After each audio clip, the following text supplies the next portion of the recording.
Hello and welcome to our free online course day 4. नमस्ते हजुरहरु सबैलाई स्प्ल्याशलाइट च्यानलमा आजको भिडियोमा हामी आई मेकअप देखाउन जाँदै छौं जुन चाहिँ हजुरहरुले पार्टी, रिसेप्सन या कुनै फेस्टिभल या गेस्ट भएर जाँदा बनाउन सक्नुहुन्छ। आज चाहिँ हामी अलिकति ग्ल्याम मेकअप गर्न जाँदै छौं।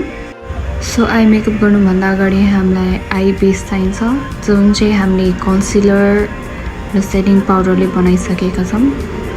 सो हाम्रो आई बेस बनिसकेपछि अब हामी एउटा ट्रान्जिसन शेड लिन्छौं जुन चाहिँ एकदम लाइट हुन्छ अनि त्यसलाई हाम्रो अल क्रिज एरियामा बफ गर्छौं ब्याक एन्ड फोर्थ या राउन्ड राउन्ड डाइरेक्सनमा ब्रश चलाउने। Same on the other side eye shadow लाउँदा चाहिँ फर्स्टमा लाइट शेड लिने, अब चाहिँ डार्क शेड लिने अनि क्रिज एरियामा मात्रै यसलाई प्याक गर्ने अनि त्यसपछि मात्रै यसलाई ब्लेन्ड गर्ने। आई स्याडो एप्लाई गर्दाखेरि चाहिँ हजुरको ब्रस सधैँ सफा हुनुपर्छ, अलवेज क्लिन, न त भए अरू पिगमेन्टहरू छ भने यसले हाम्रो आई मेकअप बिगार्न सक्छ। त्यस्तै गरी अर्को साइडमा पनि त्यसरी नै गर्छौं। यदि हजुरहरूको आँखा पनि यस्तै रिङ्कल बसेको छ भने हजुरले यसरी तन्काएर अनि आई स्याडो एप्लाई गर्दाखेरि सजिलो हुन्छ। जस्तै हजुरले देख्न सक्नुहुन्छ मैले कसरी ब्लेन्ड गर्दैछु, अगाडि पछाडि या राउन्ड राउन्ड गर्दै ब्लेन्ड गर्दैछु। यसरी ब्लेन्ड गर्दा चाहिँ मजाले ब्लेन्ड हुन्छ। अब चाहिँ हामी अलिकति डार्क शेड लिएर फेरि त्यही ठाउँमा ब्लेन्ड गर्छौं जस्ट लाइक द्याट। अब हामीले जुन बेस बनायौं त्यसमा हामी अब एउटा कट क्रिज बनाउँछौं, half cut crease. Cut crease गर्दाखेरि चाहिँ एकदम फोकस भएर बनाउनु पर्छ। कसैको चाहिँ क्रिज लाइन अलरेडी हुन्छ, कसैको चाहिँ क्रिज लाइन हुँदैन, जस्तै हुडेड आइजहरुको चाहिँ क्रिज लाइन हुँदैन। या हजुरहरूले क्रिज लाइन बनाउँदाखेरि चाहिँ फर्स्टमा एप्लाई गर्ने कन्सिलर अनि मोडललाई आँखा खोल्न लगाउने अनि जहाँ माथि लाग्छ त्यहीबाट हजुरले क्रिज बनाउन सक्नुहुन्छ। यो सिक्न चाहिँ हजुरहरूलाई टाइम चाहिँ लाग्छ।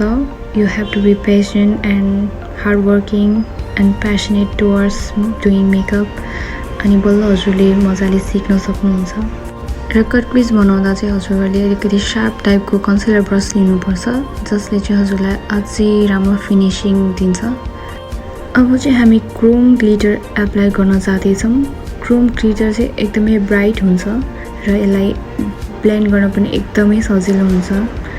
यो चाहिँ डिफ्रेन्ट सेडहरूमा नि पाइन्छ बजारमा र ग्लिटर लगाउँदा चाहिँ हाम्रो क्रिज लाइनभन्दा माथि नजाने, हामीले जहाँ हाम्रो कट क्रिज बनाएको छौं त्यही मात्रै एप्लाई गर्ने जस्ट लाइक द्याट। हामीले बनाएको कट क्रिज भन्दा माथि लाग्यो भने फेरि राम्रो फिनिसिङ देख्दैन। कट क्रिजको चाहिँ एकदमै शार्प फिनिसिङ देखियो भने मात्रै राम्रो देखिन्छ, न त चाहिँ अलिकति मेसी देखिन्छ। अब चाहिँ हामी आईलाइनर एप्लाई गर्दैछौँ। If you want to watch the tutorial of eyeliner comment down below. आजको आई मेकअप लुकमा चाहिँ हामी अलिकति विङ लाइनर बनाउँदैछौँ। अब चाहिँ हामी आईको टेलमा अलिकति डार्क ब्राउन शेडले ब्लेन्ड गर्छौँ जसले चाहिँ हाम्रो ग्लिटरको हार्स लाइनहरूलाई ब्लेन्ड गर्छ र अलिकति स्याडो दिन्छ हाम्रो आई मेकअपलाई। Same on the other side. अब चाहिँ हामी लोवर ल्यास लाइनमा पनि आई स्याडो एप्लाई गर्छौँ।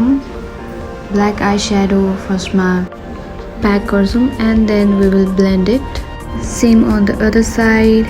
अब चाहिँ हामी अलिकति मरुन शेड लिएर त्यसलाई डिफ्युज गर्छौँ ब्ल्याक स्याडोसँग र इनर कर्नरमा पनि आईलाइनर लगाउँछौँ।